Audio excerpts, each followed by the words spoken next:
வணக்கம். ஆகாஷ்வாணி புதுச்சேரி செய்திச் சுருக்கம் வாசிப்பவர் வாசுகி சந்திரசேகரன்.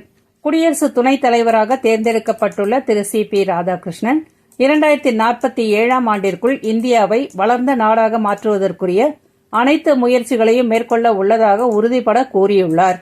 மேலும் தமது வெற்றிக்கு வாழ்த்து தெரிவித்த குடியரசுத் தலைவர் திருமதி திரௌபதி முர்மு மற்றும் பிரதமர் திரு நரேந்திர மோடி ஆகியோருக்கு அவர் நன்றி தெரிவித்துக் கொண்டார். இந்தியாவும் அமெரிக்காவும் சிறந்த நட்பு நாடுகளாக திகழ்கிறது என்று பிரதமர் திரு நரேந்திர மோடி தெரிவித்துள்ளார். இரு நாடுகளுக்கும் இடையிலான வர்த்தக பேச்சுவார்த்தைகள் இந்திய அமெரிக்க கூட்டாண்மையை வலுப்படுத்த உதவும் என்று பிரதமர் தமது சமூக ஊடக பதிவில் குறிப்பிட்டுள்ளார்.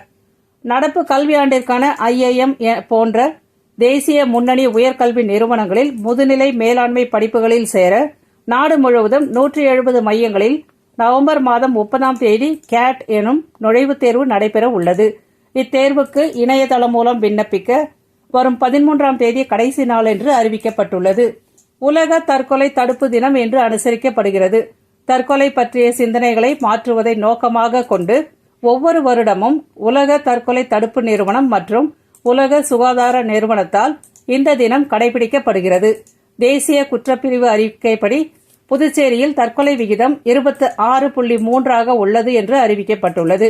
இதற்கான 24 மணி நேர இலவச மனநல ஆலோசனை பெற 14416 அல்லது 180089144416 என்ற தொலைபேசி எண்கள் மூலம் உதவிகளை பெறலாம் என்று தெரிவிக்கப்பட்டுள்ளது.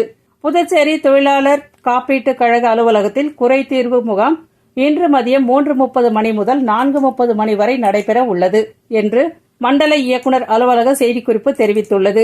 தொழிலாளர்கள், பயனாளிகள், தொழில் முனைவோர்கள் உள்ளிட்டோர் தங்கள் ESI குறித்த கோரிக்கைகளை கடிதம் மூலம் சமர்ப்பிக்கலாம் என்றும் அறிவிக்கப்பட்டுள்ளது.